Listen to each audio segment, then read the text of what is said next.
So hey everyone, this is just a video answering a question on, or a few questions on the Dootalk forum that I got in my thread, and I figured it's easier to actually do a video than to type it all out. So yeah, so this is to answer some questions from a user with the handle O Canada. So O Canada wants to know a couple of things. First is how do you get the bloody screws out of the or the bolts out of the front bumper right here? Because sometimes you try to take that off and it just spins and spins and the bolt inside spins. So how do you do that without, like tearing everything apart or ruining anything? So we'll go over how to do that. The next one was stingers for the exhaust. So I have my finished sled here, and I don't run stingers, but just so I have something to look at. So yeah, stingers for the exhaust, and which one should I use and whatnot. And then another one is for the air boxes. So he sounds like he's running with some pod filters right on the carburetors, and wondering if that's a good idea or how to jet for that. So what I'll do is I'll answer the stinger question and the airbox question, and then we can go to the dreaded bumper question. So, okay, so first stingers, like I honestly don't run stingers. I think that stingers and cans are on a stock sled that you're going to run stock pipes on, and you're not doing any type of like crazy porting or going to an engine builder. I would recommend just sticking with the stock can or the stock suitcase or silencer, whatever you want to call it. You get the most horsepower on that system. Using stock pipes, even aftermarket pipes, on a basically trail motor, you'll probably make more power with the stock suitcase. Yeah, it's heavy, but I mean, the whole bloody sled's heavy. So, I mean, at this point, it's kind of a wash. The only thing I would say is if you are going to an engine builder, and there are a lot that do good work with the triples, like some independent guys like Clayton, and whatnot. Or if you're in Canada, like Bill Cudney, Ian Tomasi, there's a lot of shops that work on these motors.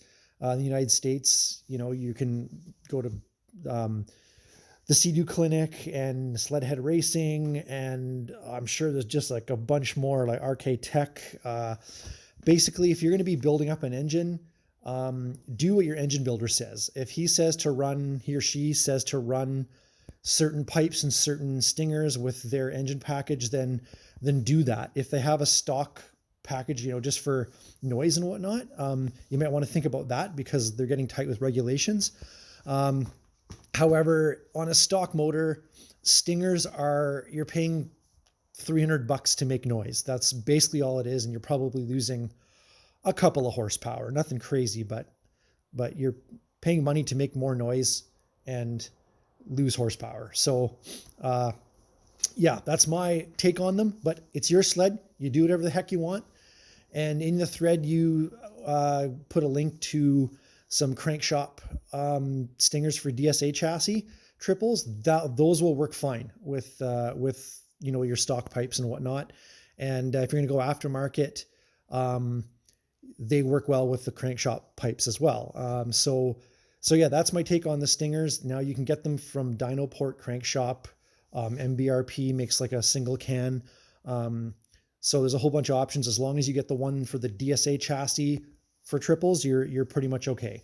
I would keep your stock exhaust though, just in case there's some noise regulations and you get, charged or warned, then at least you can switch back and sell the thing on eBay or whatever and recoup some of your money. The next item was the airbox. So again, stock motor, better to run with the airboxes. Even a lot of racers run with these airboxes just because they are like really well tuned, and they like if you're just drag racing and it's all top end and you want to put pods on because you got some wacky carb set up, or totally different carbs or whatever, then go for it because you're going to tune around that. A drag race sled can't be driven on the trails just because they're so like the power band is so peaky and not fun to drive on the trail whatsoever. But if you're in like a stock motor with just some trail porting, I would try to find some air boxes to put on. Get a set of air boxes and get them installed. It'll just save you so much more in mid-range, better fuel economy, more consistent jetting in terms of temperature and density changes. And they're tuned with the pipes to give you better resonance so that the motor actually runs more effectively and more efficiently and gives you more of that mid-range power. And so I would recommend getting a set of air boxes. If you can't find a set of air boxes, I'm reluctant to sell the ones I have, but if you're in a big jam, you just shoot me a message and let me know, and I'm sure I can help you out there. So the next, in terms of jetting with pods, you'll be richer on the top end, but but you'll be really fat in the mid range, and it's just like the jetting's all over the place with them. Some guys have got them dialed in pretty good. And another factor too is you're sucking in warm air, at times when you're slowing down at slower speeds, you're going to suck in hotter air from under the hood and from the exhaust and whatnot. So that's also a factor, and you got to be careful of that. And there's less consistent underhood pressures. So when you're going really fast in a crosswind or, something like that, all the underhood pressure changes a lot, and that has a pretty big effect on your carburation. So those are all factors you have to take into account, and the air boxes are engineered to minimize those variables and give you the most consistent running. And a lot of drag race guys will still run the airbox because they make really good power, especially in the 600. There's a lot of tuning room with the CFM of these airboxes. They're great. And the CK3 airboxes on the newer chassis are actually more restrictive than these ones, and they still run those. So yeah, definitely my advice: find some airboxes and get them on. The next thing is, I'll close the hood on this one because I can show you better on the other chassis here. So the next thing is getting these stupid bolts out. If you only have the two front ones spin on you, then consider yourself lucky, man, because they're the easiest ones to deal with. And what happens is, just to show you how these actually work, I have a bumper right here. And let's see if I can get this thing sitting level here. There we go. And my little bolt. So you can see the bumper channel like that. You can see it's a captive focus. There we go. It's got a C channel in there, and these bolts have a square on them, and that's kind of how they're contained in there. And if you put too much torque on them, they'll strip, or they'll push this channel and expand it. And that's a pain, but there's ways to fix it. And I'll show you kind of how to do that, especially for those front bolts. So what you want to do is you want to clamp that channel down, because chances are it's expanded and the bolt's just spinning in there. So the easiest way to do this is to just if you have a beat up bumper like this, it probably doesn't make a difference. But if you don't, and you have a nice bumper, get something to cover and kind of so you don't mar anything up. But I'm going to take this off so that you see what I'm getting at here. So what you want to do is get something like a small socket, and then put it on the edge of the right above where the bolt is, right? So you want something sitting on the edge here, because you want to push this part of the channel in. So on this, what you're doing is you're putting this on the edge here, and then you're going to clamp.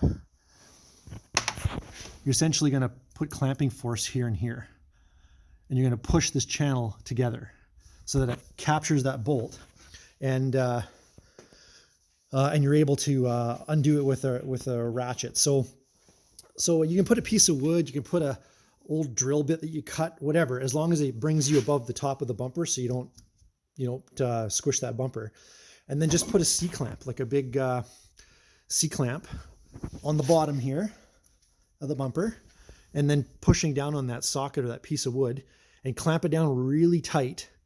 And then put your socket on here, your 10 mil or whatever it is, and then try to back that off. I would spray penetrating oil on this first, so you have that little bit extra lubrication and less friction, because it's pretty easy to strip that.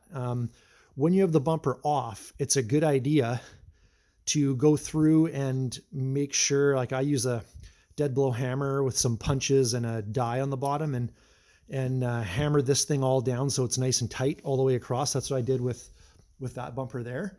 And I had put new bolts all the way around it, and it worked out really well. So I didn't have any problems at all. But yeah, that's what you got to do. You got to clamp that down, do it for both, and you should be able to get them off. The other way to do it is if you have a bit of space in here, like if you're able to loosen it a bit, get something like a hammer with some claws and get it in behind there, and then pry it out so that you have some friction, or something to grab, and then try to like slowly ratchet the bolt off. That's another way to do it. If you can't get them off that way, then get a friggin' Sawzall and just cut the damn thing, cut the bolt. And if you can get the other ones, if you can get each side of the bumpers off, you can pull that out straight. So yeah, you don't want to damage any of the plastic if you can, because these belly pans are hard to find. And yeah, so getting these bumpers off is a pain. But once you put new hardware on, it's literally, this is the exact bolt that you use for pretty much the entire bumper, except for this one. This is a longer bolt, to account for the spacer and the exhaust support. Yeah, so that's how you do that. If you have any more questions, just let me know, and I'll help you out as best I can. And you also asked if I had anything available to sell. I have lots of stuff. My garage is a bit of a mess right now. I can give you a little tour if you like. This is a long track chassis that I would probably get rid of. It's straight and good. It's a 96. I'm just going to strip it. I'm keeping the hoods because they're hard to find, and I'm probably going to keep the windshields because they're hard to find. But I've got, one of the drilled disc brake rotors from a 93 Mach Z. I have a few other brake rotors, the solid ones that are stock on the 97s, and but I got all kinds of stuff like water pump shafts, and yeah, it's just like a crazy amount of stuff. So I can go in here, and we have boxes of electrical. These are mainly ski steering suspension parts in there. If you need ignition housings, like I got ignition housings coming out of my hoo-ha. Disc brakes. I've got stuff for rear suspensions. I've got HPG shocks in really nice shape. I've got other non-OEM shocks in decent shape. Some magnetos, recoils. I have a few cases that are complete. Carburetors, lots of carburetors, lots of cooling parts. What's even in here? Oh, ray valves, tons of ray valves. Yeah, gas tanks, some skis, some reservoirs. I've got some chain case parts. I've got lots of TRA clutch parts. I have a couple of the suitcases, exhaust silencers, a short track 96 chassis that I'm probably going to just strip more stuff off of, and I don't know, I might keep it, I might not, it depends. I was going to build a second sled, but I don't think I'm going to anymore. I think I'm just going to keep enough stuff to keep mine going for a while. And some suspension parts. Yeah, I've got disc brakes and gauges and fuel pumps and everything. So anyway, there's lots of stuff that I've got. So if you need something, let me know. Some stuff I will not sell and keep it because it's very hard to find and whatnot. But the rest of the stuff's fair game. So yeah, just let me know. And that's about the end of this video. If you have any more questions, I'll be happy to answer them. Thanks. Talk to you soon.